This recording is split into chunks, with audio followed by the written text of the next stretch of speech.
Hello दोस्तों, आपका स्वागत है इस वीडियो में, इस चैनल में जिसका नाम है स्कॉलर एलाइट, जो आप लोगों के लिए मैंने बनाया है, फ्री एजुकेशन के लिए मैंने बनाया हुआ है ये चैनल।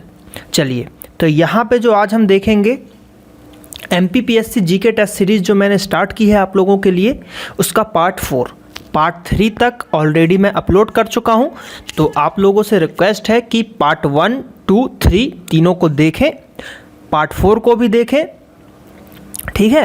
अब बात कर लेते हैं प्रीवियस पार्ट की। मैंने आप लोगों को पार्ट 3 में, है ना, आप लोगों को पार्ट 3 में मैंने आपसे आई थिंक 3 क्वेश्चन पूछे हुए थे, 3 क्वेश्चंस मैंने पूछे थे आप लोगों से। तो उसके आंसर मुझे मिले हैं कमेंट में बहुत सारे, तो कुछ सही भी हैं, अधिकतर सही हैं, कुछ 1-2 गलत भी हैं, और कुछ कन्फ्यूज़न है लोगों को जो कि मैं दूर करना चाहता हूं। तो सबसे पहले कन्फ्यूज़न की बात कर लेते हैं। कुछ मैंने जैसे क्वेश्चन बताया हुआ था कि नंदा देवी, है ना, नंदा देवी वाला जो क्वेश्चन था, तो कुछ लोग बोल रहे हैं उत्तराखंड में है। ठीक है, ये आप लोगों का कहना सही है कि उत्तराखंड में है, लेकिन उस क्वेश्चन को थोड़ा ध्यान से देखिए कि उसने पूछा है किसका भाग है, कहाँ का भाग है। अब उसमें ऑप्शन देखिए आप, असम है, ठीक, हिमालय है, तो हिमालय का भाग है, लेकिन जो नंदा देवी वाला हिस्सा जो है ना, वो नेपालय से जो पहाड़ आया हुआ है उसका भाग है। तो उसने ये पूछा है, उसने ये नहीं पूछा कि नंदा देवी की जो चोटी कहाँ पे है, उसने पूछा ये किसका भाग है। तो नेपाल का जो हिमालय है वो उसका भाग है। तो ये कन्फ्यूज़न थी, तो जो कि आप लोगों की अब दूर हो चुकी है इस वीडियो में।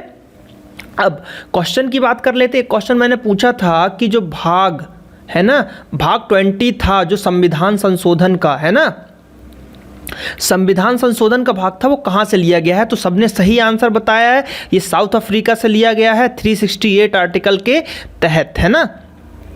तो ये सही है, भाग 20 संविधान साउथ अफ्रीका से लिया गया। एक क्वेश्चन और मैंने पूछा था, एंटोनियो कोस्टा, है ना, एंटोनियो कोस्टा कौन है। तो वो हैं आपके पुर्तगाल के, ठीक, पुर्तगाल के कौन है, वो पुर्तगाल के PM हैं जो कि इंडिया आएंगे 2017 में, ठीक है। ये एक और क्वेश्चन का आंसर हो गया। जितनों ने पुर्तगाल लगाया है वो एकदम सही है। और कौन सा क्वेश्चन था, 1, 2, हाँ, एक क्वेश्चन और था कि चंपारण सत्याग्रह, है ना, चंपारण सत्याग्रह जो हुआ था वो कब हुआ था, मैंने डेट पूछी थी। तो डेट है 1917 से 1918 तक ये चला हुआ था। तो जिन्होंने 1917 लगाया वो भी ठीक है, जिन्होंने 1918 लगाया है वो भी सही है, लेकिन मोस्टली जो है स्टार्टिंग डेट मानी जाती है, तो 1917 सही रहेगा। तो एग्ज़ाम में हमेशा 1917 आपको टिक करना है, ठीक है। तो ये 3 क्वेश्चंस हो गए। चलिए, आज हम बात करेंगे पार्ट 4 में। कुछ क्वेश्चंस मैंने कवर किए हैं, उन क्वेश्चंस को मैं डिस्कस करने वाला हूं। तो चलिए स्टार्ट करते हैं। चलिए, पहला क्वेश्चन देखते हैं यहाँ पे क्या बोल रहा है। पहला क्वेश्चन, मध्य प्रदेश में अनुसूचित जनजाति की सबसे कम आबादी किस जिले में है। मध्य प्रदेश में अनुसूचित जनजाति यानी कि ST की बात बोल रही है, ट्राइब्स की बात कही जा रही है। तो ये जो है इसका आंसर है भिंड। भिंड में जो है सबसे कम पाई जाती है। कहाँ, भिंड में सबसे कम पाई जाती है। चलिए अगला क्वेश्चन देखते हैं, ऑक्सीकरण प्रक्रिया जिसमें, अब यहाँ पे स्टेटमेंट से बताना कौन सा सी, जिसमें इलेक्ट्रॉनों की हानि होती है, हाइड्रोजन का लाभ होता है, इलेक्ट्रॉनों का लाभ होता है, इलेक्ट्रॉन की संख्या में कोई बदलाव नहीं होता। तो इसका होगा कि इलेक्ट्रॉनों की हानि हो जाएगी। यानी कि इसमें क्या रहता है कि ये इलेक्ट्रॉन देते हैं, जैसे मान लीजिए O है तो इलेक्ट्रॉन देगा, तो O माइनस इस टाइप से Mg+ होता है। तो ये यानी कि इलेक्ट्रॉन, इसमें इलेक्ट्रॉन मतलब ये इलेक्ट्रॉन प्लस होता जाएगा। जब इलेक्ट्रॉन देगा तो इलेक्ट्रॉन त्यागेगा तो प्रोटॉन की संख्या ज़्यादा हो जाएगी ना उसमें। मान लीजिए इस पर अगर इलेक्ट्रॉन एक इसने दे दिया है ना, एक इलेक्ट्रॉन दे दिया, तो यहाँ पे अब मान लीजिए इसके पास 2+ और 1 इलेक्ट्रॉन था यानी माइनस, ठीक। तो इसने एक माइनस दे दिया तो इसके पास सिर्फ 2+ बचे ना। तो ये होता है ऑक्सीकरण की क्रिया, जिसमें इलेक्ट्रॉनों की हानि होती है, ठीक। इलेक्ट्रॉन वो त्यागता है, इलेक्ट्रॉन को त्यागता है। चलिए अगला, निम्नलिखित में से कौन सा एक भारत में संचित निधि पर भारित नहीं है, यानी कि कौन से इनमें से जो चीज़ है जो कि संचित निधि पे भारित मतलब संचित निधि से नहीं दिया जाता, इस टाइप का। तो पहला है भारत के राष्ट्रपति का वेतन एवं भत्ते, राष्ट्रपति का वेतन संचित निधि से दिया जाता है। भारत के उपराष्ट्रपति का वेतन एवं भत्ते, भारत के उच्चतम न्यायालय एवं न्यायाधीश के वेतन एवं भत्ते, लोकसभा अध्यक्ष का वेतन एवं भत्ते। तो देखिए न्यायाधीश इनका भी वेतन संचित निधि से दिया जाता है, लोकसभा के अध्यक्ष का भी संचित निधि से दिया जाता है। बस भारत के उपराष्ट्रपति का वेतन तथा भत्ता जो है वो संचित निधि से नहीं दिया जाता, तो इसका आंसर हो जाएगा सेकंड वाला। ठीक है, अब आज का पहला क्वेश्चन, पार्ट 4 का फर्स्ट क्वेश्चन। ठीक, पार्ट 4 का फर्स्ट क्वेश्चन है कि संचित निधि जो है उसका आर्टिकल आप लोगों को बताना है कि ये किस आर्टिकल के तहत है। संचित निधि का आर्टिकल आपको बताना है कमेंट करके। ज़्यादा से ज़्यादा कमेंट कीजिए, आंसर बताइए, वीडियोस को लाइक कीजिए, शेयर कीजिए अपने दोस्तों के साथ। ठीक है, चलिए अगला क्वेश्चन देखते हैं। वायुमंडलीय दाब को मापने के लिए आवश्यक यंत्र, तो इसका आंसर हो जाएगा बैरोमापी, यानी कि बैरोमीटर, जिसको हम बैरोमीटर बोलते हैं, इससे हम वायुमंडलीय दाब को नापते हैं। कौन सी मिट्टी गीली होने पर फैलती है तथा शुष्क होने पर उसमें दरारें पड़ जाती हैं? तो ये एकदम सिंपल सा आंसर है, काली मिट्टी है, जिसको आप गीला करोगे तो वो फैल जाएगी और जब सूखेगी तो उसमें दरार पड़ जाते हैं। काली मिट्टी में सबसे ज़्यादा दरार पड़ते हैं, तो इसका आंसर हो जाएगा काली मिट्टी, ब्लैक सॉइल। चलिए, प्रथम लोकसभा अध्यक्ष कौन थे? प्रथम लोकसभा अध्यक्ष कौन थे? तो जो प्रथम लोकसभा अध्यक्ष थे आपके वो थे जीवी मांगलांकर। ठीक है, तो इसको आप याद रख सकते हैं गणेश जी के नाम से, जी से गणेश हो जाएगा। ठीक, तो गणेश जी का नाम सबसे पहले लिया जाता है, तो प्रथम लोकसभा अध्यक्ष जो थे जीवी मांगलांकर थे। निम्नलिखित घटनाओं का सही अनुक्रम क्या है? अगस्त प्रस्ताव, INA, ठीक है, INA आज़ाद हिंद फौज जो था, INA मुकदमा, भारत छोड़ो आंदोलन, रॉयल इंडिया नेवल रेटिंग का विरोध, इनमें से अब कौन सा जो है वो इनका सही क्रम बताना है। तो जैसा कि मैं आपको बताता हूं, अगस्त प्रस्ताव कब का है? ये 8 अगस्त 1940 का है अगस्त प्रस्ताव। INA मुकदमा जो चलाया गया था, है ना, INA मुकदमा जो चलाया गया था ये 1945 का है। भारत छोड़ो 1942 का है आपका, और रॉयल इंडियन नेवल रेटिंग का विरोध जो हुआ था वो हुआ था 1946 में हुआ था। तो अब इसको सही अनुक्रम में जमाने का मतलब है कि पहले कौन सा हुआ फिर उसके बाद ऐसा वाला। तो इससे हमारा क्या बन जाएगा? सबसे पहला तो हो जाएगा अगस्त प्रस्ताव, यानी कि फर्स्ट नंबर का। सेकंड नंबर 40 के बाद क्या है? 42, यानी कि थर्ड नंबर। 42 के बाद क्या आएगा? 45, यानी कि सेकंड नंबर, और लास्ट वाला 4 नंबर। तो इसका सही क्रम बनेगा 1 3 2 4। तो इसमें कौन सा है 1 3 2 4? तो ये है फर्स्ट वाला ही है हमारा, 1 3 2 4, तो फर्स्ट वाला राइट आंसर हो जाएगा। इसकी डेट आपको याद रखना पड़ेगा, ये डेट से ही आप इसको कर पाओगे। अगर आपको डेट नहीं पता है, सन नहीं पता है कि कब ये स्टार्ट हुआ था, तो आप इस आंसर को सही नहीं कर सकते। चलिए अगला क्वेश्चन देखते हैं। भारत किस देश से हरित ऊर्जा कॉरिडोर के लिए 1 बिलियन यूरो का ऋण लेगा? ठीक है, भारत किस देश से हरित ऊर्जा कॉरिडोर के लिए 1 बिलियन, ठीक है, 1 बिलियन यूरो का ऋण लेगा? तो इसका आंसर हो जाएगा आपका जर्मनी। जर्मनी से ये 1 बिलियन यूरो का ऋण ले रहा है, उधार ले रहा है। अब आपका सेकंड क्वेश्चन हो गया, सेकंड क्वेश्चन ये हो गया कि बिलियन में कितने जीरो होते हैं? ठीक, बिलियन में कितने जीरो होते हैं, ये आपका सेकंड क्वेश्चन हो गया। कमेंट करके आप लोग बताएं, ज़्यादा से ज़्यादा कमेंट करें, क्योंकि बिलियन और मिलियन में बहुत कंफ्यूज होते हैं कि कितने जीरो आखिर होते हैं। चलिए अगला क्वेश्चन देखते हैं। मन्नार की खाड़ी कहाँ स्थित है? तो मन्नार की खाड़ी जो स्थित है वो है कहाँ तक? तमिलनाडु के पूर्व में। ठीक है, अब देखिए जो हम जिसको बोलते हैं राम सेतु बांध जो बोलते हैं, ये मन्नार की खाड़ी तक जाती है राम सेतु बांध।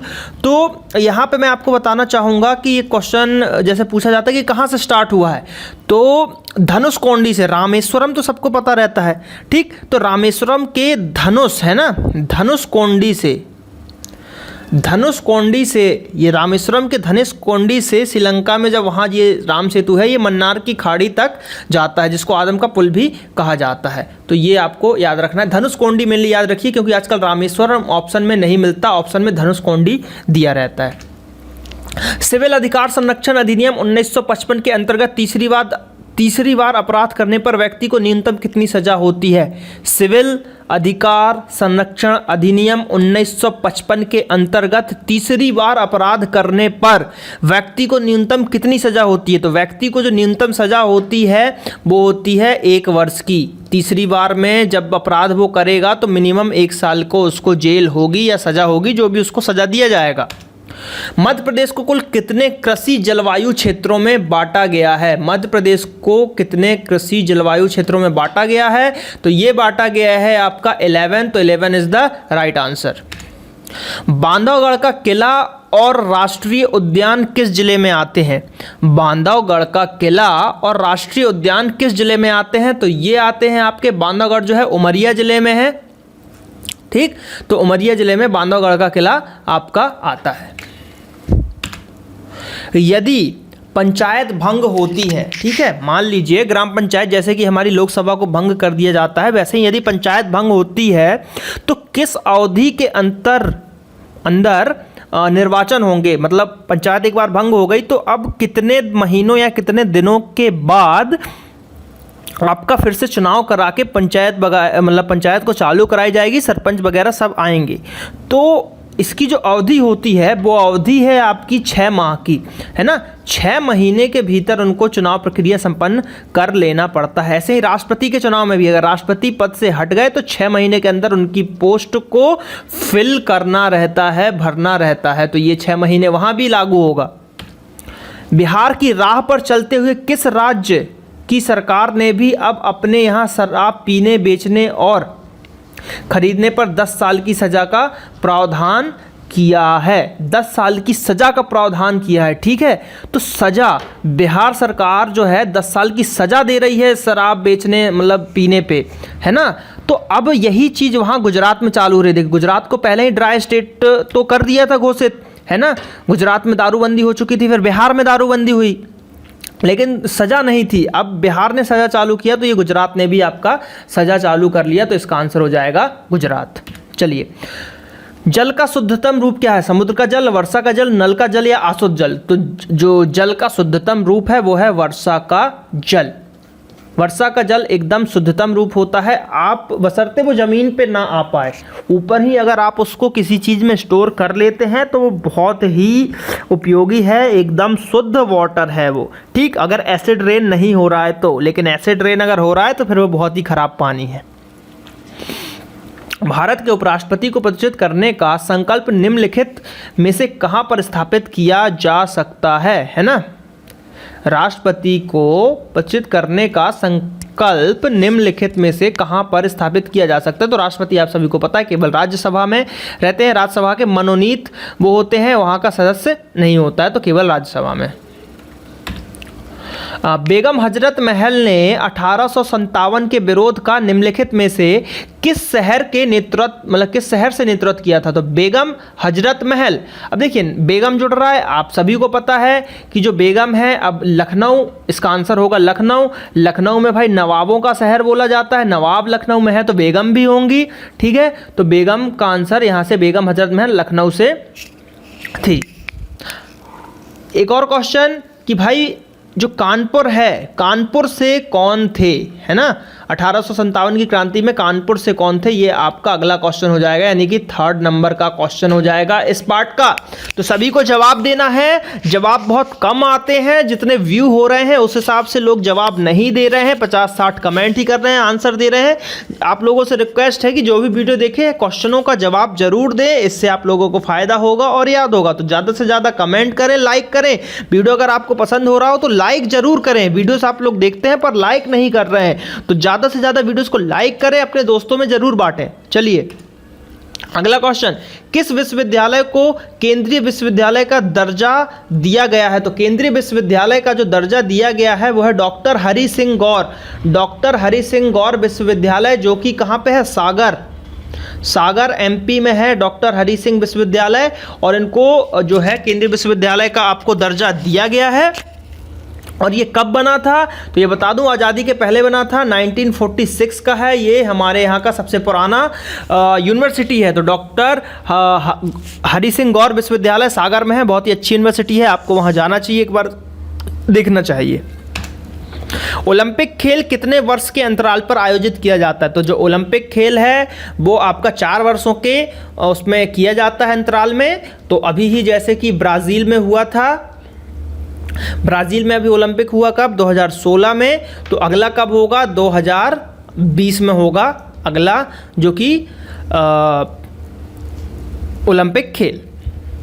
आप लोग वीडियोस को लाइक ज़रूर कीजिए, क्योंकि लाइक करेंगे तो उससे मुझे अंदर से और इच्छा होगी कि हाँ यार लोगों को पसंद आ रहा है वीडियो, तो मैं और वीडियो बनाऊंगा। तो ज़्यादा से ज़्यादा वीडियोस को लाइक करिए, कमेंट करिए, शेयर कीजिए। चलिए अगला क्वेश्चन, असीरगढ़ का किला कहाँ है? असीरगढ़ का किला कहाँ पे है? ये एमपी का क्वेश्चन हो गया आपका। तो असीरगढ़ का जो किला है वो है आपका बुरहानपुर में। कहाँ पे है असीरगढ़ का किला? बुरहानपुर में। बुरहानपुर में एक चीज़ और है जो मैं आपको बताना चाह रहा हूँ, मोस्ट IMP, केला अनुसंधान केंद्र, केला अनुसंधान केंद्र है बनाना, ठीक, केला अनुसंधान केंद्र है बुरहानपुर में। कालिदास सम्मान की स्थापना किस वर्ष की गई? जो कालिदास सम्मान की स्थापना की जाती है, तो कालिदास सम्मान की जो स्थापना है वो 1980 में की गई थी। कालिदास जी का जो सम्मान स्थापना था 1980 में किया गया था, ये आपको याद करना पड़ेगा। हर्षचरित किसके द्वारा लिखी गई थी? तो ये एक बुक है। तो हर्षचरित जो है वो बाणभट्ट के द्वारा लिखी गई थी। बाणभट्ट के द्वारा क्या लिखी गई थी? हर्षचरित्र। अगला क्वेश्चन, फ्री ईमेल सेवा के जन्मदाता कौन है? जो ईमेल आजकल हम लोग भेजते हैं तो उसके जो जन्मदाता हैं वो कौन है? तो फ्री ईमेल के जो जन्मदाता हैं, क्या वो समीर भाटिया हैं, अजीम प्रेम जी हैं, बिल गेट्स है, स्टीव जॉब्स है? तो देखिए अजीम प्रेम जी भी नहीं है, आप सभी को पता होगा। बिल गेट्स आप सभी को पता होगा कौन है। स्टीव जॉब्स भी आप लोगों को पता है। तो बच कौन गया? ये 3 ऑप्शन तो ऐसे ही कट गए आपके, है ना। तो बचा कौन? समीर भाटिया। तो सिर्फ यही है। तो ऐसे पेपर में ऑप्शंस भी कट जाते हैं। मान लीजिए आपको ये आंसर नहीं पता था, लेकिन बिल गेट्स के बारे में पता होगा, स्टीव जॉब, इन दोनों को तो आप लोग बिल्कुल जानते ही होंगे, बिल गेट्स और स्टीव जॉब्स को। अब बच गया समीर भाटिया और अजीम प्रेम जी। तो प्रेम जी भी आप लोगों ने अधिकतर नाम सुना होगा न्यूज़ में, तो बच जाएगा सिर्फ समीर भाटिया। तो समीर भाटिया जो है इसका आंसर हो जाएगा फ्री ईमेल सेवा के जन्मदाता।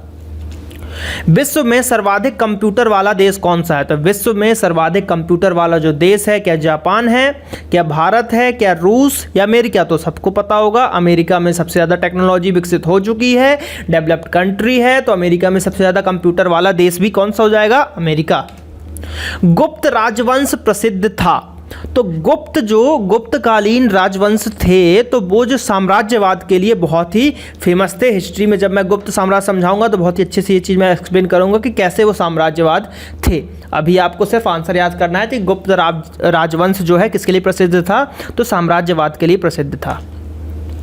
यहाँ पे आप हमारे जो वीडियोस हैं वो देख सकते हैं।